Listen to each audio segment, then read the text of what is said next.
হাসান বসরি রহমাতুল্লাহ আলাইহি থেকে বর্ণিত যে কবরের ভিতরে একজন মানুষ সে দুনিয়ার সব মানুষকে সে দেখতে পায়, শুনতে পায়, বুঝতে পায়, কিন্তু তার আওয়াজটা কোনোদিন মানুষ শুনতে পারে না। যদি তার কবরের আহাজারি আর আর্তনাদ শুনত, তাহলে এই মানুষগুলো কোনোদিন ঘর সংসার বাড়ি ঘর করতে পারত না। আনোয়ার শাহ কাশ্মীরি রহমাতুল্লাহ আলাইহি কবরস্থানের পাশ দিয়ে যাচ্ছে বাবাজি, হঠাৎ করে কবরস্থান দেখে আল্লাহর ওলি যারা, বুজুর্গ মানুষ যারা, ওই যে হাদিসের ভিতরে আসছে, কোনো এলাকায় যদি কোনো তলে বলে এলেম হাইটে যায়, কোনো আলেম, কোনো আল্লাহর ওলি যদি হাইটে যায়, 40 দিন পর্যন্ত এলাকায় কবরের আযাব হয় না। কারণ কি জানেননি? কবর দেখলে আলেম ওলামা, মসজিদের ইমাম, কবর দেখলে মাদ্রাসার ছাত্র মালিকের কাছে দোয়া করে, মালিক আমি একদিন এই কবরের সাথী, আজকে আমার ভাই কবরে কি আছে জানি না, ও মালিক তুমি তারে কবরে মাফ করিয়া দাও। এইভাবে দোয়া করে তারা সদকা করতে থাকে। আমার ভাইয়ের আনোয়ার শাহ কাশ্মীরি রহমাতুল্লাহ আলাইহি কবরের পাশেই বসে গেছে, বসে মুরাকাবা করে, মালিক রে কয়, মালিক আমি দেখতে চাই এই কবরওয়ালাদের হালাত কি। মালিক কয়, রে তুমি দেখবারে আনোয়ার, দেখলে তো খারাপ লাগবে। দেখে কবরের ভিতরে দাউ দাউ করে আগুন জ্বলে, কবরের ভিতরে শাস্তি। আনোয়ার শাহ কাশ্মীরি রহমাতুল্লাহ আলাইহি কোরআনে কারীম তেলাওয়াত করিয়া, সূরা ইয়াসিন তেলাওয়াত করিয়া মালিককে বলে, মালিক একবার সূরা ইয়াসিন পড়লে 10 খতম কোরআনের নেকি হয়। ও আল্লাহ, আমি একবার পড়ছি, এই 10 খতম কোরআনের নেকি এই পাকুল্লাহ কবরস্থানে তুমি দিয়ে দাও। এইটা বইলে আনোয়ার শাহ কাশ্মীরি রহমাতুল্লাহ বলে, আল্লাহ নেকি আমরা দুনিয়ার থেকে যারা সওয়াব রেসানি করি, আমাদের নেকিটা কেমনে কবরওয়ালারা পায়, আমার যে দেখতে মনে চায়। আল্লাহ পাক রব্বুল আলামিন কয়, ওলি রে তুই আমার এইটা দেখবি? আচ্ছা ঠিক আছে, কবরস্থানে মুরাকাবা কর। চক্ষু বন্ধ করে দেখে ফেরেশতারা নেকিরে পুটলা বানাইছে, সব মুর্দাররা দাঁড়াইছে লাইন ধরিয়া।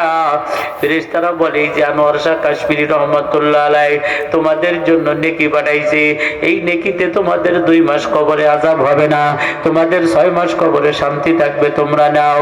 উনি খেয়াল করে দেখে সব মানুষ এই নেকি নেওয়ার জন্য লাইন ধরে দাঁড়াইলো, নেকি নিল, কিন্তু একটা কবরের ভিতরে একজন মুরিদা মহিলা ওঠেও না, নেকিও নেয় না। আনোয়ার শাহ কাশ্মীরি রহমাতুল্লাহ আলাইহি পরের দিন আবার কবরস্থানে গিয়ে সূরা ইয়াসিন তেলাওয়াত করিয়া, কোরআনে কারীমের আমল করিয়া ডাক দেখা, মালিক আমি দেখতে চাই। ও মালিক কেমনে আজকে আবার সব রেসানি হয়? মালিক কয়, চক্ষু বন্ধ করো, আমি মালিক তোমারে দেখাইয়া দেব। চোখ বন্ধ করলে মুরাকাবায় দেখাইয়া দেয় গতকালকের মহিলা বাদ দিয়া আজকে সব মানুষ আবার লাইন ধরে নেকি নেওয়ার জন্য দাঁড়াইছে, কিন্তু ওই মহিলা আজকেও দাঁড়ায় নাই। ওনার দিলের ভিতরে শুধু আগ্রহ, কিরে মহিলা গতকালও দাঁড়াইলো না, নেকি নিল না, আজকেও দাঁড়াইলো না, নেকিও নিল না। বরাবর 3 দিন চলে যায়, ওলি আল্লাহদের খেলা। ওনার শুধু ওই মহিলার প্রতি আগ্রহ, সবাই নিল, উনি নেন না কেন।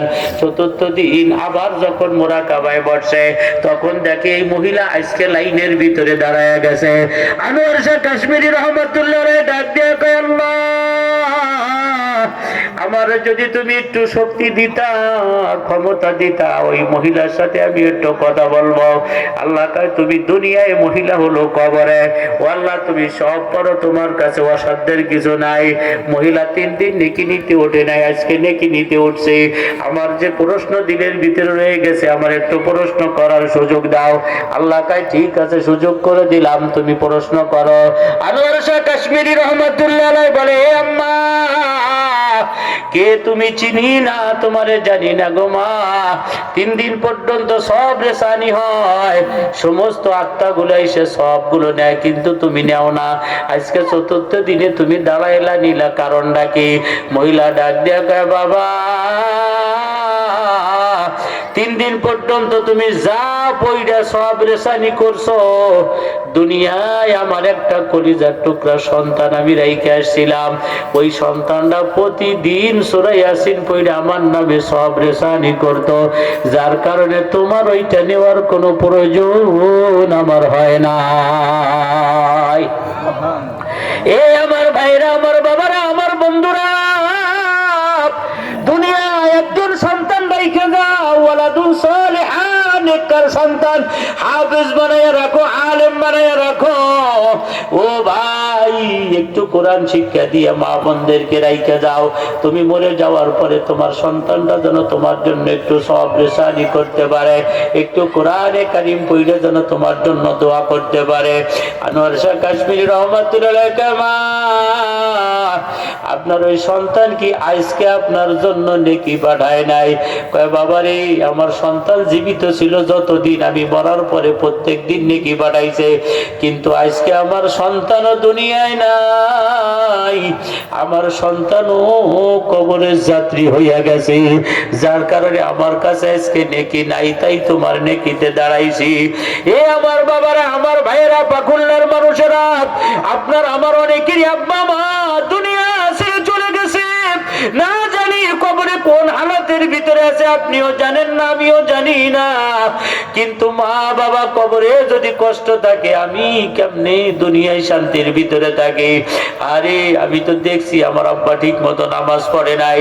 আপনি নিজেই নিজে চিন্তা করেন, আপনি দেখছেন আপনার মা ঠিক মতো নামাজ পড়ে নাই, রোজা করে নাই, সরল সহজ মানুষ ছিল, পাগলা পাগলি মানুষ ছিল, একক তো পড়তো আর একক তো পড়তো না, নামাজ কালাম যা পড়তো তাতেও তো হইতো না।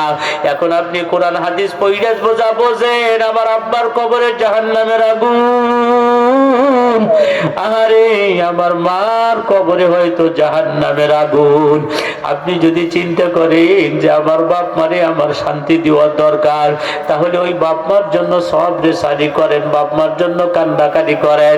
মা আপনার জন্য তো কম করে নাই, আপনি মার জন্য, আপনার অসুস্থ হইলে, আপনার বিপদ হইলে আপনার জন্য কে কে দিছে? আপনার মা। গতকাল আমি আমার মোবাইলে এখনো ভিডিওটা মনে হয় রাইখে দিছি, এটা আছে আপনাদের মাদারীপুরের কোন গ্রামটা বলতে পারবো না।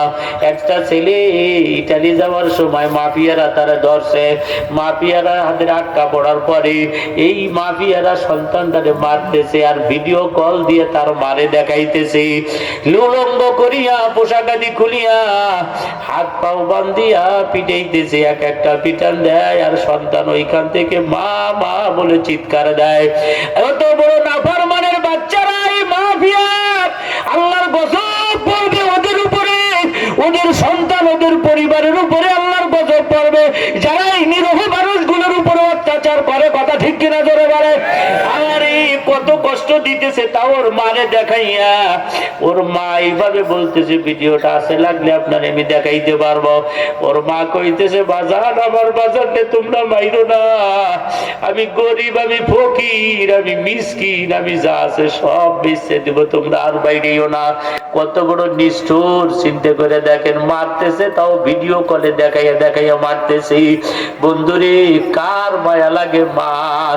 তোমারে ওই দেশ থেকে একটা বাড়ি দেয় না, না বাড়ি ওইতে তার তোমার গায়ে লাগে না, আরে লাগে তোমার কলিজায়।